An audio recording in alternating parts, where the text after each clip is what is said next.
Okay, y'all, I just wanted to give an update. My reactions in a little hodgepodge today of the Fani Willis trial. Oh my goodness. It's not as explosive as it was yesterday, but y'all, today there was Father Floyd on the stand and he said it's a black thing. And I was like, okay, he was kind of feisty, you know? And he knows his ways around the streets. But basically, in his question today, there's Father Floyd right there on the screen if you're looking. And basically, they were questioning him about the relationship, with Nathan Wade and his daughter. And did he throw his daughter up underneath the bus? They basically were asking him, did he know about it? And he said he didn't know. And they questioned him to the part where basically saying, did she keep it a secret? And he said yes. And I was like, oh. And then I'm trying to figure out, he mentioned that she had been dating some sort of disc jockey. So I'm wondering if it was a radio station personality here in Georgia. She said he was some sort of DJ, but I'm thinking he was probably more than a DJ. I don't know. I'm trying to figure out who this other DJ was. I guess this was the person that Fani, I was saying Fanny, but I guess it's Fani Willis. So forgive me, y'all, because I did not know. I did not know the pronunciation of her name. Okay. But Father Floyd got on the stand and they also questioned him about the monies, and he basically said, yes, I kept 3 safes in the house. And I told my daughter to keep a safe just in case, a man would act up or something like that. And that way she would have some money. And then he went on to quote and say, I don't want to be disrespectful or anything, but it's a black thing, meaning y'all wouldn't understand. It's a black thing. I was like, oh, okay. There you go, bro. He was like, it's a black thing. And he's kind of feisty, so I see where Fani gets her feistiness from. He wasn't as explosive as she was, but he kind of sort of threw her under the bus because he was like, yeah, I knew about the DJ guy because he would come over, you know what I'm saying? And he would have all his equipment and stuff. I was like, who's the DJ? Hey, Mr. D. I don't know who the DJ was. Did they work for V103? I don't know. He said he used to travel around places. So I don't know. So she went from the DJ to Nathan Wade.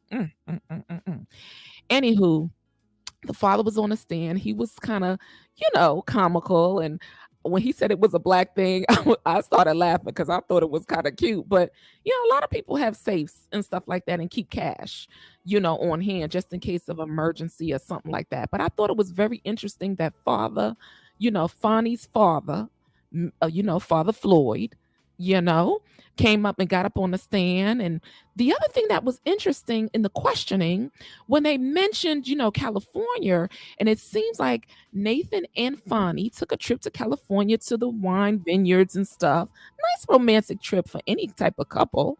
And they were like, well, you in California, right? Yeah. Well, on the lines of, well, she went to California and you stay there sometime. Did she let you know? So he basically answered that, yeah, my daughter was keeping a secret. So I don't know how that helps her, but her dad seemed like didn't really help the case too much today. Then let me show you who else got on the stand. And I told y'all there's always the connect. I just want to give this is my little rendition of Judge McAfee. Judge McAfee has a hard task with some of these very interesting characters that are coming before the stand. And I think he's doing a good job. I really do. I think he gave a lot of leniency yesterday to Fani. But okay, because I was ready this morning, y'all. I think everybody in America was ready to see Fani on a stand. Okay. And I need to be up early because I need to see what they have on so I can, make my little pictorials of them, because I try to make them as close to the likeness as possible. And I thought this was a cute picture of Mr. McAfee. I have some other ones. But then there was another familiar face. See, all money, look, some things, there was a familiar face. Governor, with his southern drawl, Governor Roy Barnes. If you don't know, Governor Barnes used to be the governor of Georgia. He's a lawyer. Most people, they're all lawyers. So, there's more lawyers in that room right there than anywhere going around. So Governor Barnes got up there, and basically, Fani called him in to kind of join the, team to prosecute Trump. Roy Barnes wasn't no fool.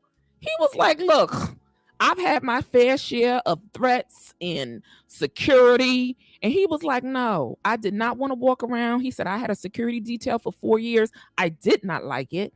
And basically, I wasn't trying to be about that life. I want to go to the Silver Comet Trail. I want to go walk on the belt line. I want to go to Marietta Square and, eat a hot dog or some pizza. I don't want this in my life. He was like, no. I refused and turned it down. He was like, because no, he already knew what it was. So Fani and Nathan should already known the Trump supporters are Trump supporters, okay? He already knew what it was. He was like, I'm not doing that. That would change the rest of my life.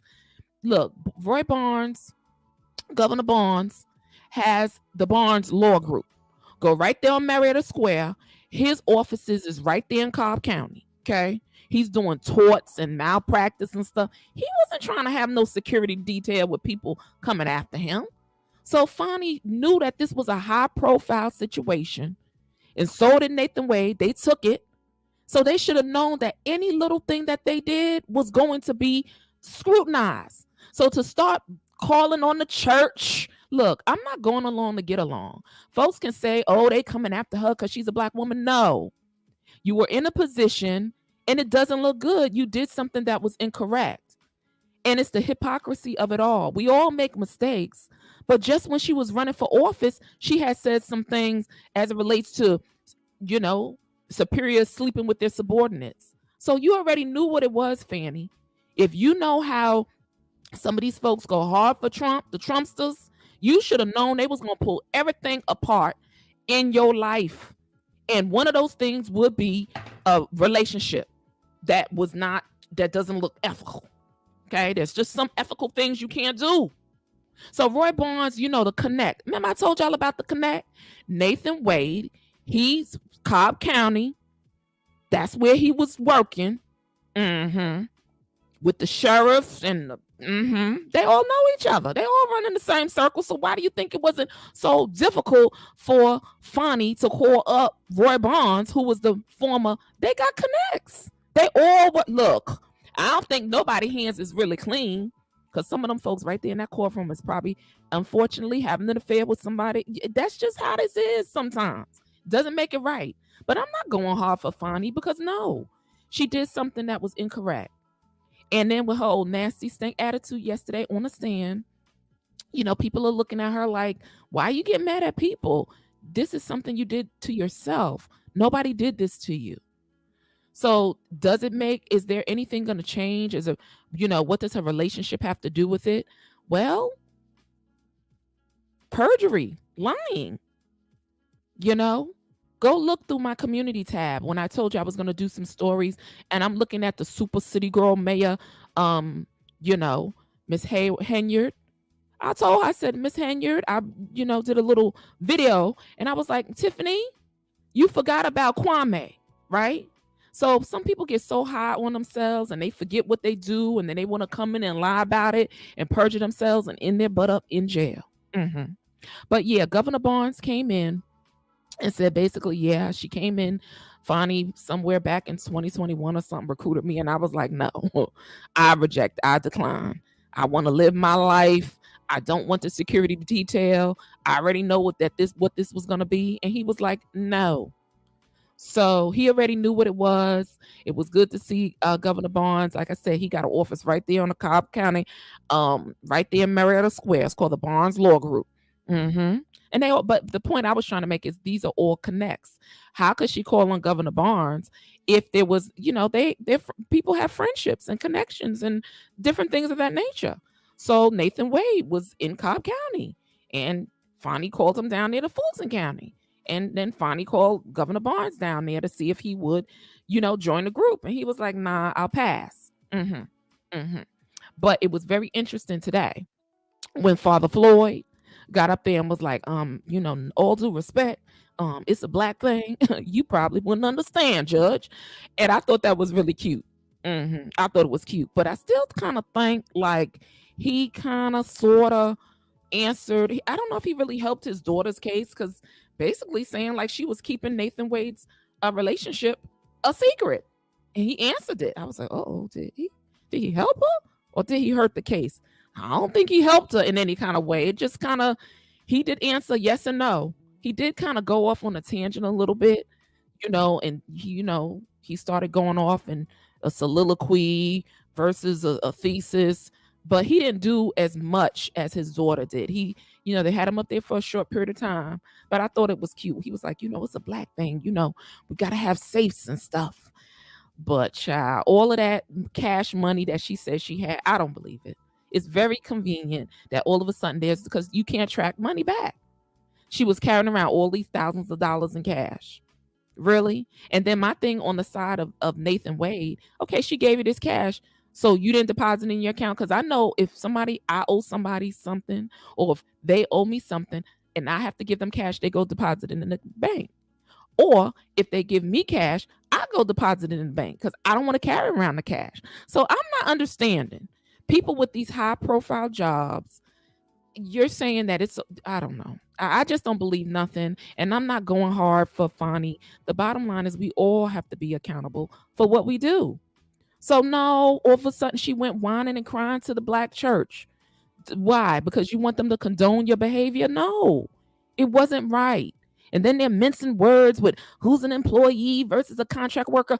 Ma'am, Fani, whatever, however you pronounce her name, it was inappropriate. Because if it was appropriate, everybody would know about it.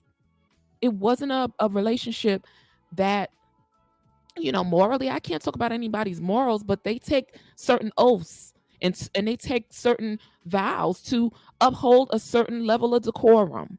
And unfortunately, Fani, you did not hold that up. And now it's coming back to bite you. So no, I'm not going, oh, they shouldn't ask about this. Child, please. This is politics, and it can get dirty.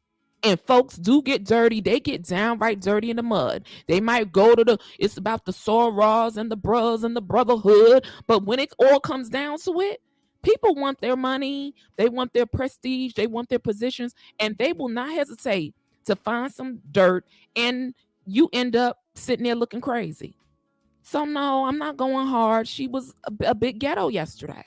And that's the truth. And some people don't want to accept that. With the neck rolling and the finger pointing and acting, sitting back in the chair. I mean, she didn't even sit up in the chair. Have some respect for the courtroom. That goes for you and anybody else that goes into the courtroom. Go in there dressed appropriately, sit up straight, respect the level of authority. And she act like I can understand she was mad and upset, But who put you in this position? You, Fani Willis. Nobody else did.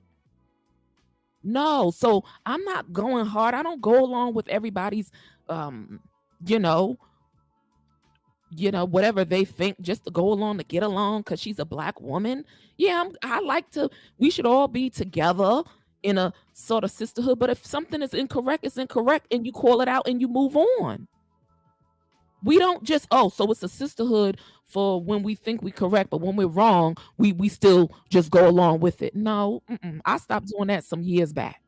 Yes, I don't go along to get along. I don't have to agree with you, but if it's incorrect, it's incorrect. You got to call it what it is. And it's something in communities, especially my community, we don't want to call stuff what it is. It is what it is. I guess that's where that saying comes from. Okay? It is what it is.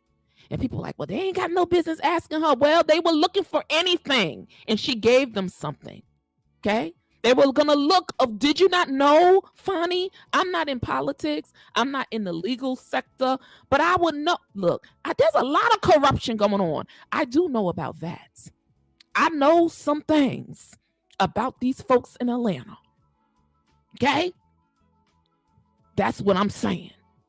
But if you already know that you are in this echelon, you getting ready to prosecute one of the most popular presidents, do you not think that they're going to look for anything? How did you think? Were you so disillusioned that you didn't think they could find out about that relationship? Did you think you had it all tight together, that there was nobody that knew about this relationship that was not appropriate? So I guess some people, they just think they're above the law. I myself would have known, nah, I can't do that, because they're going to look for anything to try to disqualify me, discredit me, ruin my character, whatever. And they both gave it to these people in a nice box with a ribbon on it. So no, I'm not into, oh, they shouldn't be asking her. Does this mean anything really? No. When I say as it relates to Trump and his case, she hired somebody that was not even qualified. In my opinion, Nathan Wade was not even qualified. There were many, many, many more qualified people for that job, which leads me to believe, was he hired for his qualifications, or because they knew each other, or because it was a connect, all the cronyism that goes on? Y'all know this stuff goes on, especially at the echelons in certain groups. If you a soror, if you a part of, you a bruh, you a sis, or if you know what I'm saying in reference to that, you a part of certain organizations, alma maters. Come on now, this is where this comes in at. And it ain't got nothing to do with your experience. They will pick somebody over you because you was on that line. When I say line, I mean the part of their sorority or fraternity. This is the type of thing that goes on. It's been going on for years. But the cronyism is real. So they gave Nathan Wade this job, but see, $600,000 for what you're going through now? Really? I don't think so. I really don't think so. I don't think it's worth it. And like she said, what they have said, they'll probably be friends forever, or lovers. They may be, this is just my opinion. They'll end up being together because they've gone through this situation together. So I wouldn't be fighting, to be honest with you. Sometimes some fights are not worth it. I would not be fighting I guess she wants to keep her job. Maybe she could keep the job as the DA, but over this case, I would be like, you know what? Maybe this is the Lord saying, let me just not do this, because you're going to have a target on your back forever. And that's not a life. She said her life was lonely back in 2021. It's going to be lonelier. So maybe this is a way, Fani. I don't know. Maybe just relinquish this whole situation and go back to just being the DA over Fulton County and leave this prosecution situation alone. This is what I think. See, people, I look a little bit deeper. Because do you really want this? But some people are headstrong, money hungry, power hungry, and you can't tell them nothing. Even the former governor, Roy Barnes, was like, I don't want any parts of this because I already know what this is. I will not be able to lead a normal life. I don't want a security detail for the rest of my life. But anyway, y'all, it was very, very interesting today. Roy Barnes got up there with his southern, self, and Daddy Floyd got up there today, and it was very, very interesting to say the least. Day 2 of the trial, I really wanted Fani to get on the stand today, but I don't know exactly what happened with that. I guess they don't have any cross-examination for her. I'm not really sure as to why. So if you do know why, just comment down below. But it was good to see Roy Barnes. And like I said, he's there. All of these folks are connected. There's more lawyers in that room than you will probably see in any time. Lots of lawyers, high-powered lawyers getting paid lots and lots of dough. But Roy Barnes was in there. He was like, no, real cool. He knows everybody in there. He might have appointed that judge right there. Who knows? You know what I mean? People appoint, yeah. So everybody in there knows everybody. It was more like a meeting, a meeting up of the brothers and the sisters that are Esquires and JDs, behind her name. So anyway, y'all, it's interesting. I'll continue to watch and see who else is going to be on the stand and who's going to give their testimony as to what's going on. But I do not think Daddy Floyd basically said, now you correct me, it sounds like Daddy Floyd basically was like, yeah, I know about the other DJ guy, but I didn't know that she was seeing Wade. And I think the question was, would you say that she's keeping a secret? And he said, like, is your daughter keeping a secret? And he said, yes. I was like, oh, that didn't help. So I don't know. I don't know if, Fani's going to be mad with her dad or whatever, but he answered the questions, I think, honestly, and to the best of his ability. He's a little feisty, but I thought it was really cute. He came there. Sounds like he flew from California. And yeah. So guys, this is a story that, I think it's worthwhile covering and speaking about. Very interesting to see all the personalities and the different personalities of the lawyers. They started out yesterday having, what is her name? Can't remember the women attorneys interview Fani Willis, but Fani was like, I'm ready for you. But a very interesting case nonetheless. Judge McAfee, I think he's doing the best under the circumstances.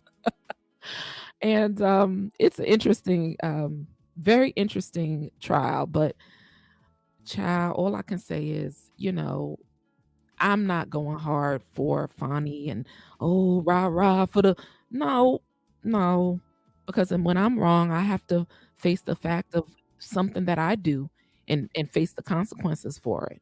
And that's the best way for us to grow and learn, is to just be accountable. It hurts sometimes. Sometimes the rebuke hurts. Sometimes the correction it is not easy. But it's times like this, she's being so offensive. It's like, Fani, you did this to yourself. It's nobody else did this. You can't point your finger at society or people are trying to turn this into a racial thing. No, and she ran straight to the church. And I was like, really? Because you want them to uphold what you're saying. And I don't agree with it. I just don't. I don't go along. It may be an unpopular opinion, in certain groups, but I don't care. I really, really don't care. If I see something and it doesn't sit well with me, that's my personal opinion about it. I'm not going to go along with the group because everybody else is going along with something and you going straight with the hell with burning drawers on because I want to be a part of the group. No, no, ma'am. No, sir. Not at this stage in my life. I might have went along. I used to go along to get along because I don't want to cause a ruckus, but not no more. And I find that the more I go against the grain, which is the majority, people don't like that, or they won't like you, and that's fine. But hopefully I won't find myself in a situation like with Fani, because she should have known. You getting ready to prosecute the biggest, the most popular, the Trumps, really? And you didn't think they was going to try to find? They was like, well, you know what? The thing in the Bible that typically had people fall was immorality, whether it was adultery or fornication. That was the thing that had most leaders fall, men and women alike. It's not change. The devil don't use no other tactics, but we ultimately have a choice. And this is what happened. So her talking about, dang, I don't, but well, if you didn't do it, you wouldn't be in this predicament right now. So I can't sit up here and go capping for her, and I don't know if that's the right word, but rah with the cheerleading, hey Fani, go Fani. No, I think she's a smart woman. She's intelligent, but maybe this is the way the Lord is trying to tell her, look, Fani, do you really want to go through with this? Just go back to doing the DA's job that you did and just go on with your life. That's what I would do. I wouldn't be fighting to keep this position. Some positions, look, all money ain't good money. And they went and got some African American people to try to do this situation here with Trump. And look at the mess that they in. Some folks knew. They was like, no, we don't want none of that. We don't want no parts of this. None of it. And I agree. I don't think I would have wanted any parts of it either. I really, really didn't think I would want any parts of a situation like that. But let's see what else happens today on the stand. I don't know who else they're calling. I don't know if you can even get if they call it a lineup or the lineup of people that are testifying. I don't know what that's called in legal terms. I'm sure there's a term to it, but I really don't know what that is. But anyway, y'all, I'm going to go and finish watching, and I will see you guys on the next upload. All right, y'all. Peace, and I'm out.